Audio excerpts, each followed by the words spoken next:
All right, welcome. We are gonna put the ninja pole to the test. So we are in the mountains right now, not your everyday location for a pole video, but that is the whole point of this thing. I've set it up a few times in, relatively urban areas, and this will be my first attempt really taking it to its intended territory, which is backpacking it out somewhere and deploying it in a remote location. I'll say off the bat, it's not like the most ergonomically designed backpack, but doesn't feel too uncomfortable or cumbersome. The weight is easy to manage for me. I'm about 150 pounds and pretty fit. I'm only going on a pretty short hike here as well. We won't get to test the long range capability. But for context here, we are at Big Battlement Lake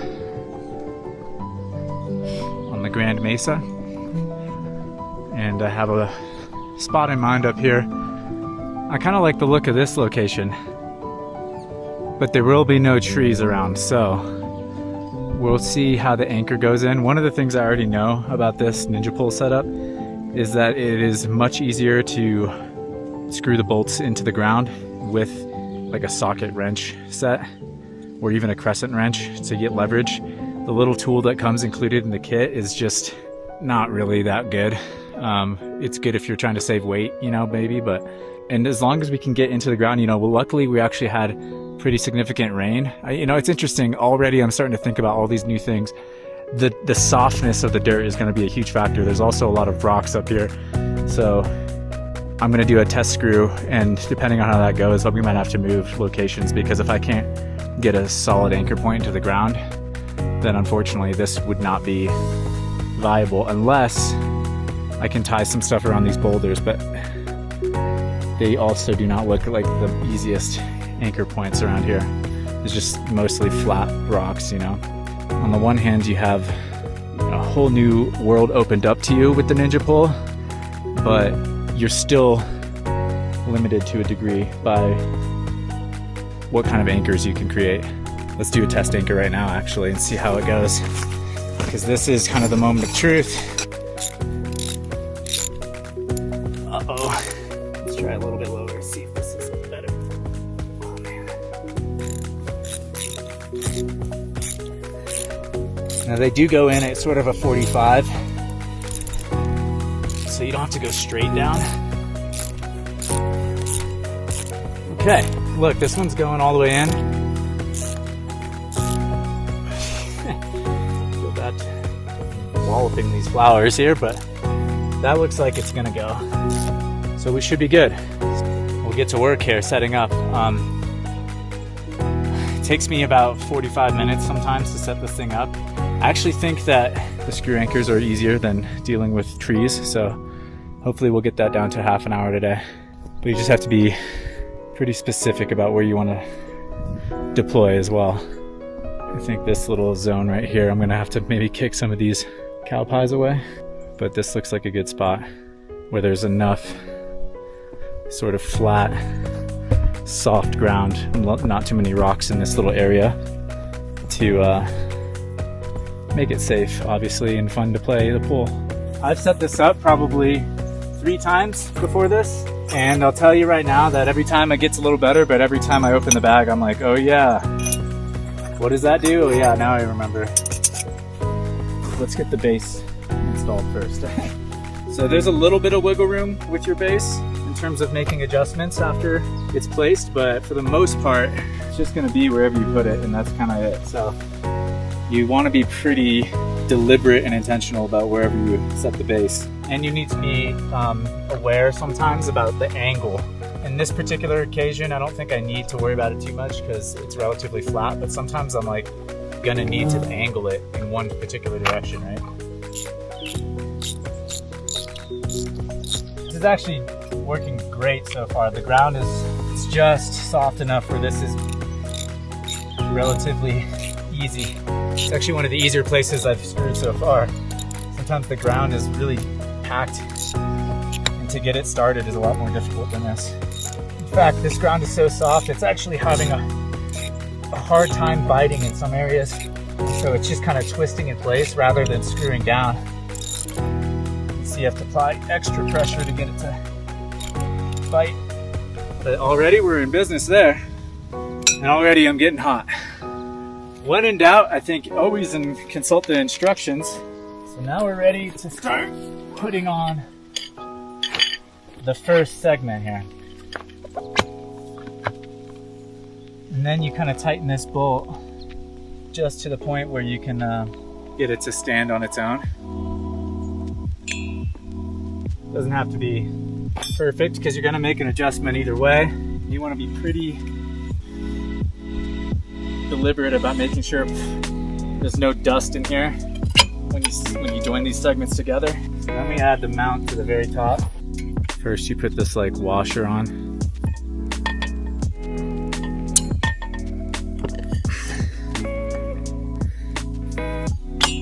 Okay, now we got it. And then you use this washer on top. You can almost hand tighten that because it doesn't really do anything. So you want to use as much of the length of the strap as you can generally to get the most geometrical, engineered support, the best support for this thing. These straps are plenty long enough that I don't think you have to completely max it out. So what I tend to do, I lay the strap out as far as it goes, then I give myself a little slack because obviously there's going to be a pull, and I just start anchoring the screws in right then and there because this is the part that takes the longest. And I don't want to do too much measuring and going back and forth. So I clip one on. I walk it all the way back. I'll show you. This is harder to film than it is to actually do. I would say take like 6 to 8 feet off of the end of the length of it. And that's like a good enough spot to start putting in your anchors. And again, you want to go about 45 off of where the actual pull axis is.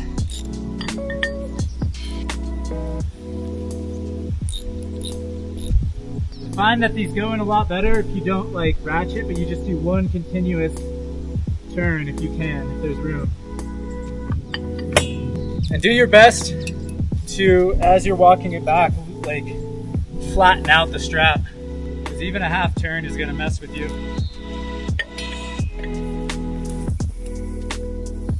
So you can see now I have the straps laid out in sort of that cross shape. All right, so here's where I go rogue, and this is not what you should do. What you're supposed to do is do some of the ratcheting and get the straps all moderately under tension as you drop that top segment in of the top two pull segments. But what I decided I would do is have it all loose and then just do the strapping after the fact, because I didn't want to have to make little adjustments, and I thought maybe I could save some time. I was very wrong, and what ultimately happened is I ripped the pull out of the ground, because as you're trying to pull or put tension into the straps on one end, theoretically it could work, but it's really hard not to overdo it when you have no tension on the other side, and so that doesn't work. So follow the instructions. Okay, this has been a brutal setup, but I'm starting to get the pull vertical now. I think I'm actually going to reposition the base, bolt it back down, and then finish the tension, and then we should be good. So I've never had to reposition the base before, but honestly that just feels way easier than trying to get all the straps right.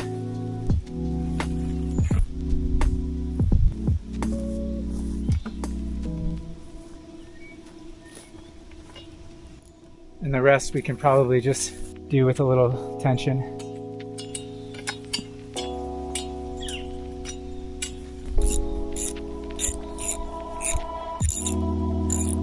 So you can kind of see it's hard because the landscape is also uneven. But I'm going to pull it just a little bit off to the right. Once it starts to feel pretty tight, I'll come back here and check on it. Make sure that I want to put more tension on that side, or see if I want to actually add tension to the other side to move it the other direction. I quite like where it's at right now. This one's actually very centered, it looks like, so I might crank it just a little bit on each side. It's honestly so hard to tell.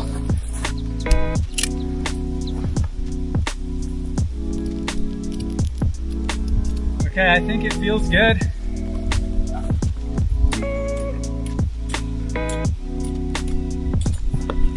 We'll do our final adjustments when the talent arrives. What a freaking beast. I would say be prepared, because every time I've set this up, I feel like I don't want to do it again. I'm like, this is the last time, man. But also, look at our pool. This has never looked this good. If you didn't put these bolts in, it wouldn't matter, but the last thing you can do is also protect somebody's toes from injury by putting these little pads on. So we did it. Wow. It's so hard to do it single-handedly. But to be fair, you're never going to do this single-handedly anyway. I mean, I am, because I'm with a princess, but odds are you're going to do it with somebody.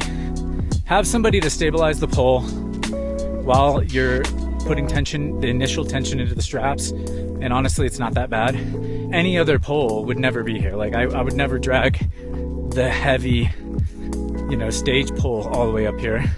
So the advantages of the Ninja pole are certainly, you can go on any terrain, and you can go where cars can't go.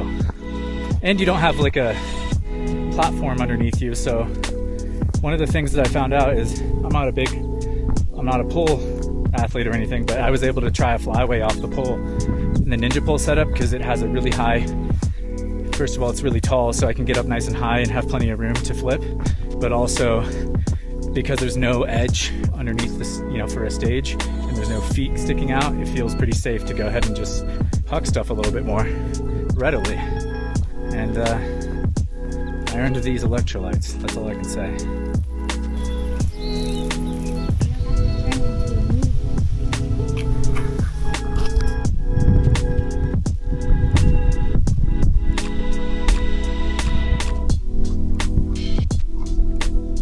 Look, bald eagle. All right, so quick outro, because we didn't get to do one. I'm not the one on the pole, but when I was able to see the experience that Kira had, and when I was able to see the Ninja pole in its true sort of intended environment, which is like a really cool place, and this was the first time we really got to take it somewhere epic like this, then it recontextualizes everything. And I just want to say, like, it was absolutely worth it. It was amazing, the epic views with the performance that we put out there, basically, and yeah, still tweaks to improve and stuff, but I just want to say thanks and much love.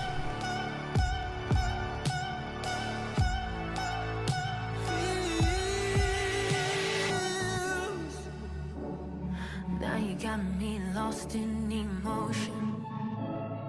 Now you got me intoxicated with your drug. Bloodstream racing, heartbeat pulsing. The truth of it is I'm in love with you.